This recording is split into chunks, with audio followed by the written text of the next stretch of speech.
I have been rendered warm hospitality, and I appreciate the invitation for me to attend this event.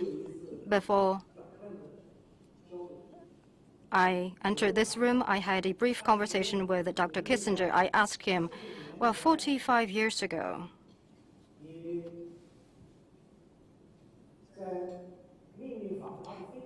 on your plane to China on this secret visit, what's on your mind? He didn't say much. He didn't share with me any of his secret thoughts.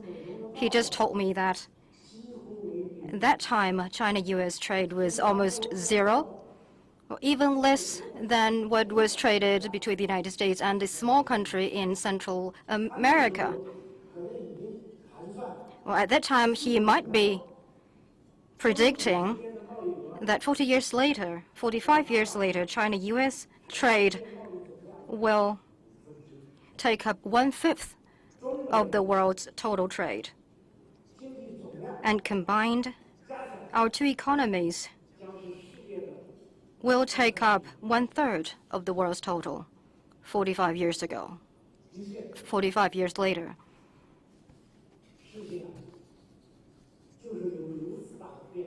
Well, that's the magic of change. That's how much has changed.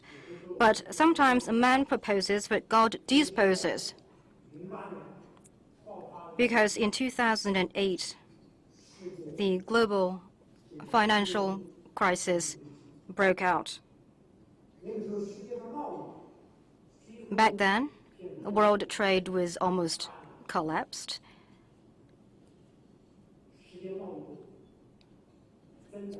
Well, but 8 years later, today, world trade is still sluggish, and there have been a series of challenges.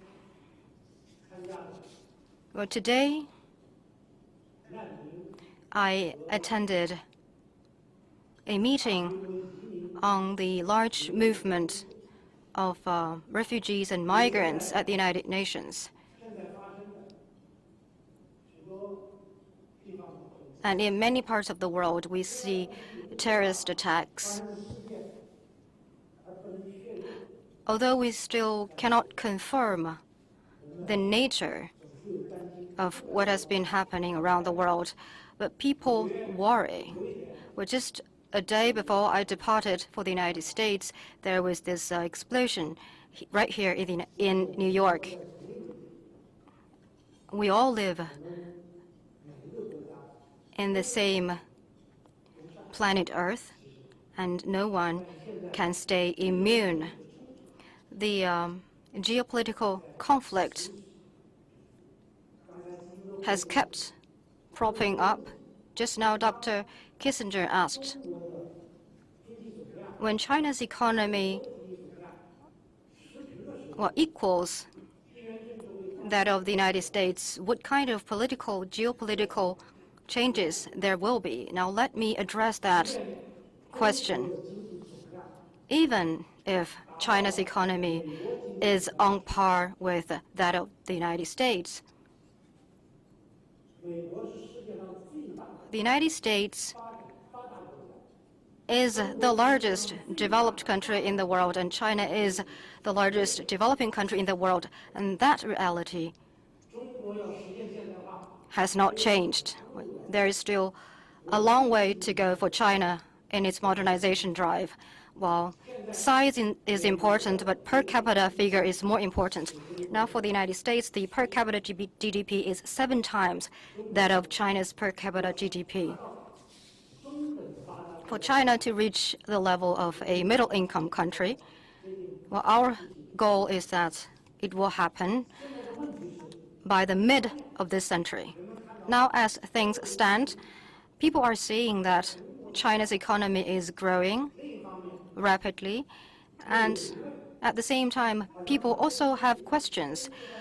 It seems that China's economy is slowing down, and will that create problems? Indeed, we need to answer this question from two perspectives, and that is not easy. What I'm trying to say today is that as the world economy had this slow recovery, as the world trade is declining in growth, well, last year world trade was down by 13%. Well, China, its economy is so closely integrated with that of the world economy. We still maintain steady growth of our economy. But there is a change, or something has changed. The growth rate has slowed down, and there are many reasons. One important reason is in 2014, China's economy in size reached $10 trillion. Well, around the world, economies above 2 or 3 trillion US dollars, if they keep growing by double-digit growth rate, there is no precedent. It is never seen. But for China, for the past 3 to 4 years, our growth rate has been kept at above 6.5%. Well, this year, in the first 6 months, our economy grew by 6.7%. Well, that rate, well, 5 years ago or 10 years ago, to China means an increment generated by double-digit growth rate, because that means every year the increments will be 800 billion US dollars, equivalent to the economy of a medium-sized economy.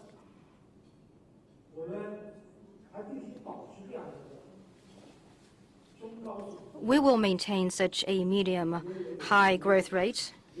People may ask, as a major economy, well, China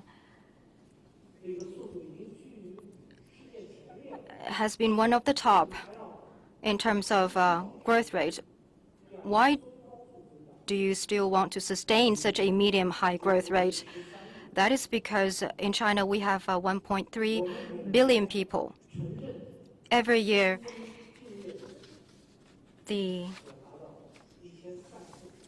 there are 13 million or 14 million people need new jobs in urban areas.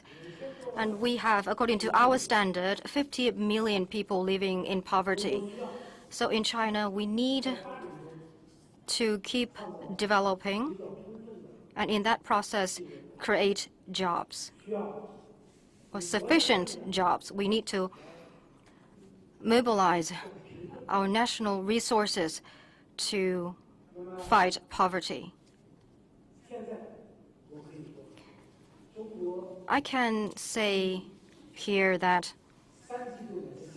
in the third quarter of this year or till the end of this year, China's economy will maintain this momentum of a steady growth, as we saw in the first half of this year. For the past 3 years, every year we create 13 million new urban jobs. And this year, from January to August, we created 9.5 million new urban jobs. Talking about new urban jobs, maybe some people will say, what does that mean to the United States? Would that mean that there will be implications for jobs in the United States? Well, look at China-US trade figures. You will find that Chinese investment to the United States and China's import of industrial goods, agricultural produce from the United States have created millions of jobs for the United States, inside the United States. If China's economy cannot sustain such a growth rate, to be honest, that will have negative implications to the United States, to the U.S. jobs. And vice versa, if the U.S. economy is not doing well as the largest economy in the world, it is bad news for China as well. So we are interdependent. Just now in his remarks, Dr. Kissinger said that China's economy is in the process of transformation and upgrading. How can we still sustain this medium-high growth rate? That is because we are going for restructuring of China's economy. On the one hand, we are transforming and upgrading traditional industries, including phasing outdated production capacities, and at the same time, we are fostering new drivers, new dynamisms. The new drivers generate enormous hope, whether in rural China or cities. If you have the chance, go to China and you will see that new business types, new industries, and new technologies are mushrooming day by day. With a mobile phone, some people can provide the services for people living in northern part of China to have a holiday in the southern part of China in winter. And they can provide low-price housing services in the real estate sector to those holiday makers. And in rural areas, the agricultural produce, the farmers sometimes find it hard to sell what they produce. But if they go online, you don't have to set up a counter by the field. For example, 2 yuan of orange. If you go online, 5 yuan per half a kilogram. So these are the new drivers emerging. And still, we don't have the full picture. This is just a few examples. These new dynamisms and new driving forces are transforming our traditional industries. And our traditional industries, combined with new driving forces, are being elevated to higher levels. China's economic structure is undergoing these huge changes. Now, the service sector, its contribution to GDP has exceeded 60%. Well, for the past 2 years, the growth rate has been 4 to 5 percentage points, and the momentum continues to sustain. Why could we achieve such a growth?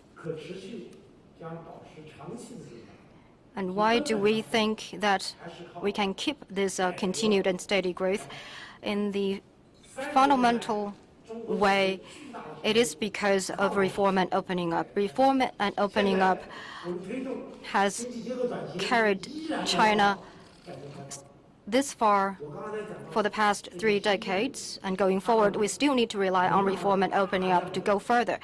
Just now, I mentioned the new drivers and new dynamisms, and they create a lot of employment opportunities.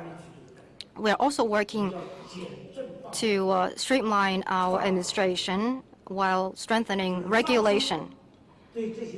On the one hand, we are relaxing the administration over the entrepreneurs when they want to start up their business. At the same time, the government provides a service platform so that the businesses can compete with each other on this level playing field. And we also reform the business registration sector and administration approval system. We want to promote a mass entrepreneurship and innovation. Every day, there are 15,000 new businesses get registered.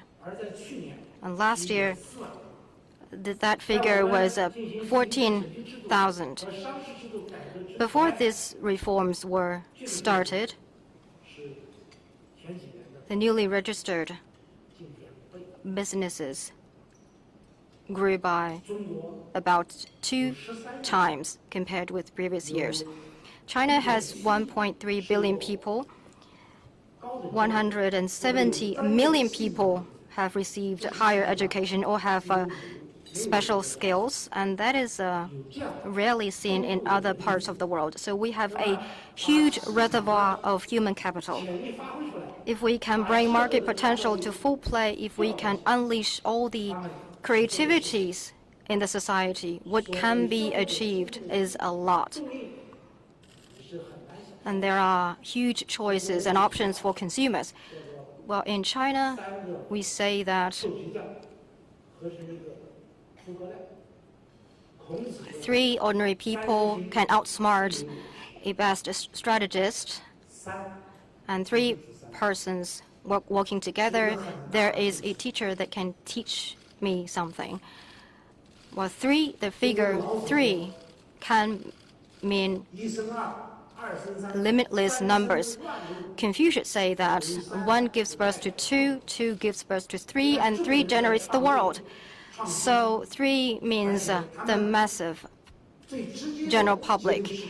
Well, people are now innovating, and they are the players directly involved in the market. So if their creativity can be brought into full play, how much can be achieved?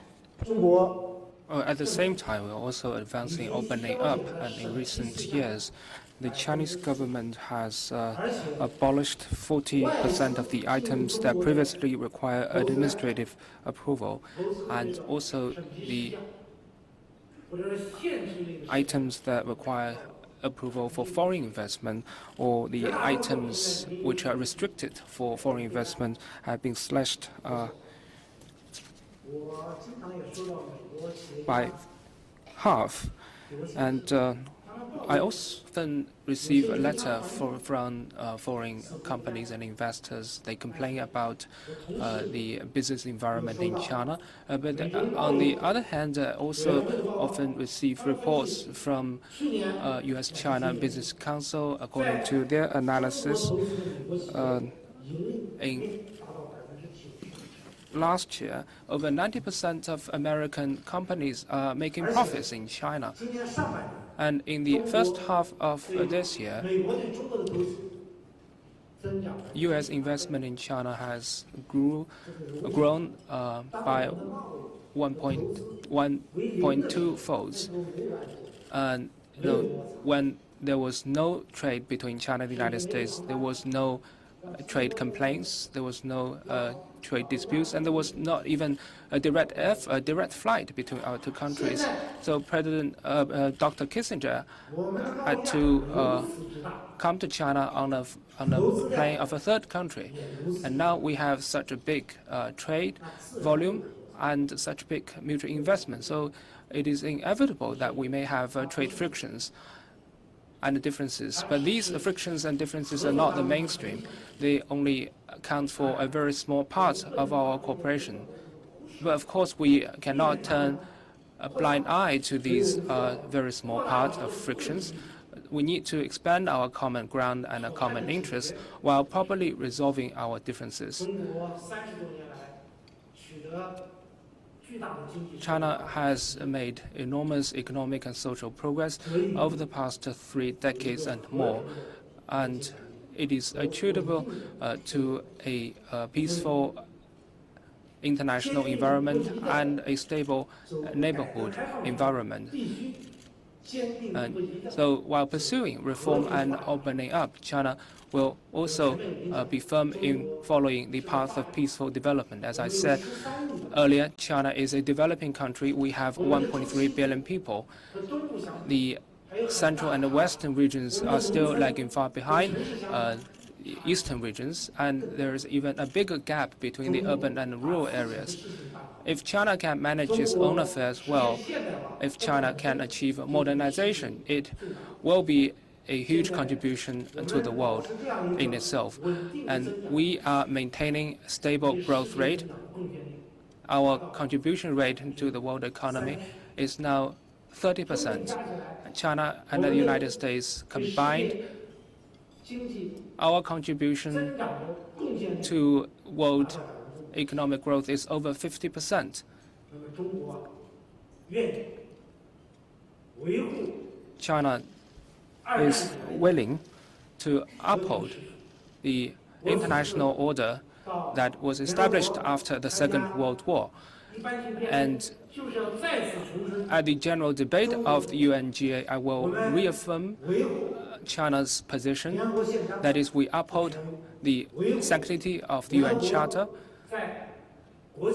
We uphold the authority of the United Nations in coordinating international affairs. And of course, the international system and the international governance system need to be improved. China, as a developing country, hopes that there will be greater voice of developing countries in the international governance system. And we also hope to promote inclusive economic growth and balanced economic and social progress. In international relations, countries, big or small, need to work together. They need to respect each other and treat each other as equals and jointly uphold a world of harmony. China and the United States may differ in national circumstances and cultural backgrounds, but we are willing to promote mutual respect and a win-win cooperation with the United States. China believes in cultural diversity, and we maintain that cultural exchanges and mutual learning are important. We believe that all countries and all nations have their own civilization that they are proud of. So China will be a constructive player in international relations. We also believe that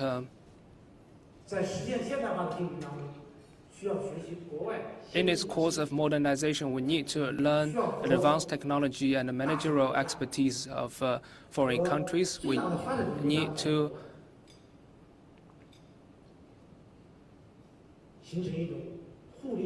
form a mutually beneficial and a win-win relationship with the United States, the largest developed country in the world. I believe that this is a strategic policy we will follow in the following decades. Even China becomes a modern,